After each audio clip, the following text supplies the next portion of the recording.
heating control disassembly for the new Dodge Dart. These were specifically from a 2013. This is what I believe is the common control for the cars with the touchscreen display in it. 3 knobs, volume, and 1 giant connector on the back. 5 screws. This is the controls for the darts without the touchscreen display. 4 screws on the back. I don't actually remember if a connector goes in there or not. I think it does, but I don't remember for sure. Alright. You will need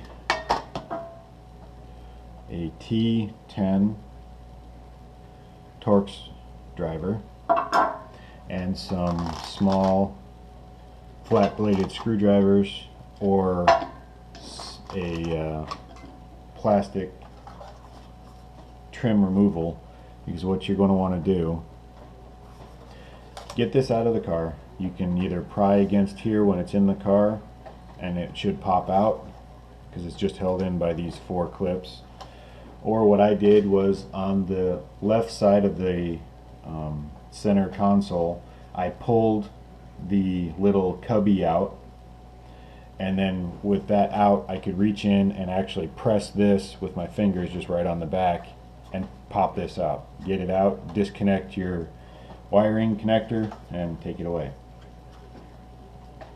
When you're doing this, start by, obviously I'm also going to want something to put the parts in. You'll start by removing the knobs. You just get your screwdriver under the edge of the knob and pry up, and they'll pop out. And then you can separate the two. When going to put this back together, there's a groove. There's 3 grooves in each one. In this case it's here, right there, and right there. There's corresponding bump outs, but halfway between each one of these on this big flat piece, so in this case it happens to be right in line with this. There's this little bump right here. This is what slides down those grooves that I just showed. If you want to get the chrome trim ring out, it's really easy. Take your screwdriver, carefully pry in and push out. So you're prying against this piece in a little bit, push out, hardly any force at all, and that'll come right out. When you put it back in, it obviously, these high points or low points, however you want to look at it, right here, will be what straddles the top there.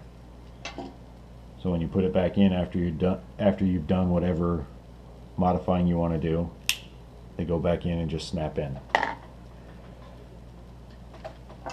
So we'll get the rest out. So again, under the edge, pop out. Since the knobs are rubber, they do give a little.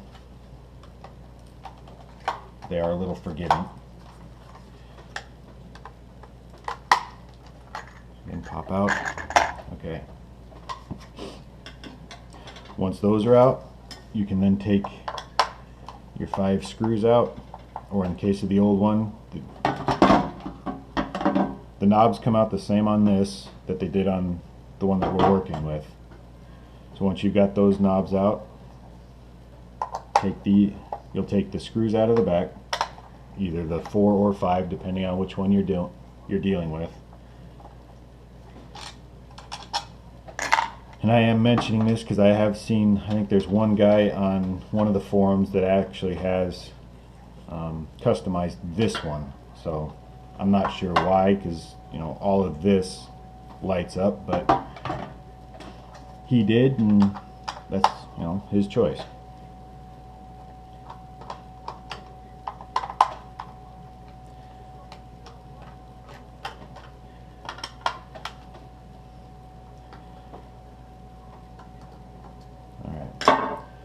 once all your screws are out,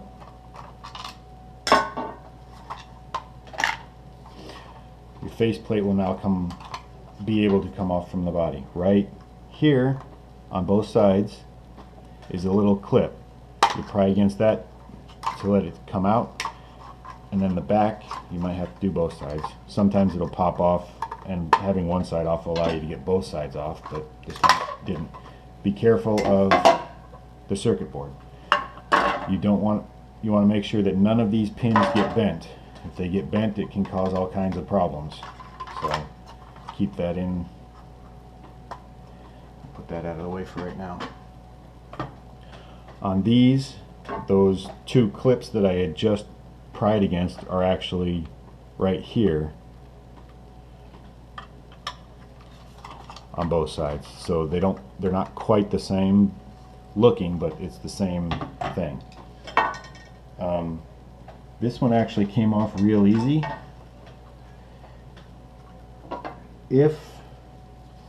When you go to, okay, I'll back up a little bit. These boards won't always fall out. Sometimes the board will stay attached kind of like that, and what it is your hazard light is actually connected to this switch. So all I did there was actually, with this in my hand, you can just slide up a little bit and it'll fall right off. When you go to put this back together, you are most likely going to have to just do it. We'll do it in here. Get back to the right way. This button will cause a little bit of friction or a little toughness with this piece right here, because this is what goes over the top of that tall button. Alright, so now you can just push the center on the chrome ring will fall out. That then allows you to take this surround out. Obviously I don't know exactly, with those of you with dual zone controls, I don't know how that works. Then the tricky part.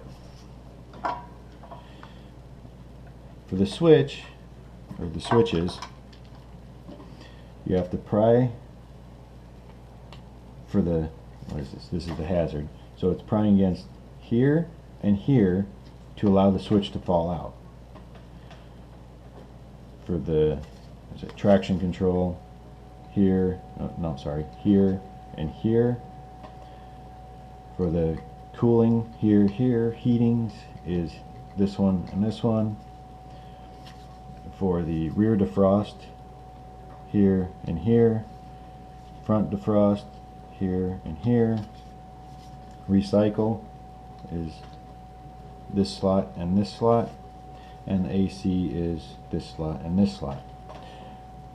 Once you get one button out from either of these, from these three pieces, this center chrome piece is real easy to pop out. It's actually, the back of it is this piece right in the middle of each of these three sections. You can push that out and it'll fall right out.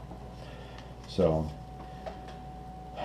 I'll try to do this on camera. I can't make any promises that you'll be able to see it, because I might have to get it closer to myself, because it's kind of, the way I do it anyway is kind of tricky. Somebody else might know an easier way to get these out, and hopefully they will comment if they do.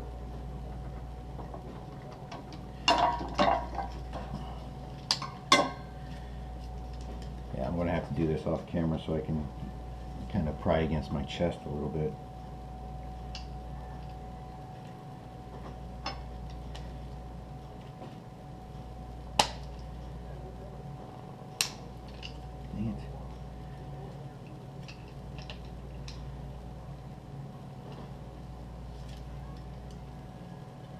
They can be a little tricky, so just take your time.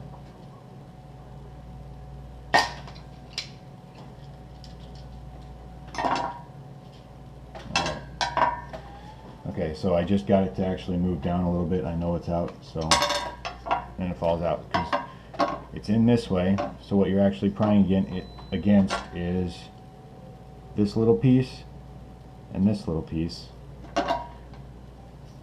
which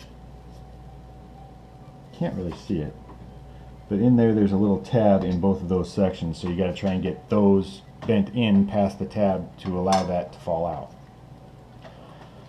And as I said, once you get one button out, press right here, and that's the chrome piece, so you should be able to just keep pressing it straight out.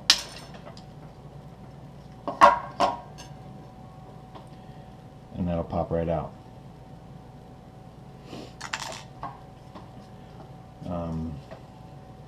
I'll see if I can get one of these. The lighted rings are a little bit tougher because obviously they're a lot thicker. Same idea, that you got to pry against one of these 3 points to allow the ring to push out.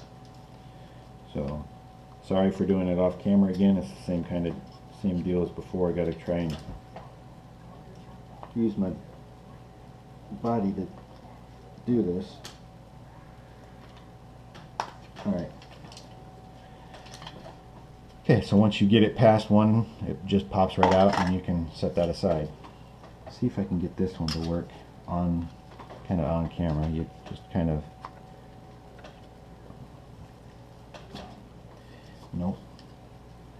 This one does not want to come out right all that well.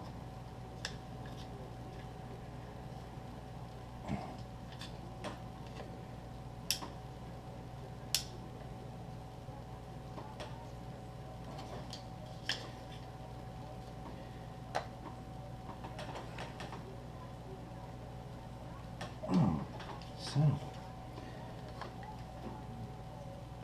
these are definitely the hardest part of this whole thing.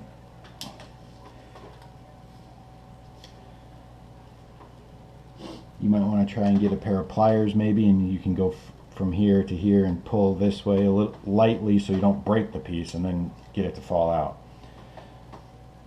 I'll see about getting the rest of these out and then be back.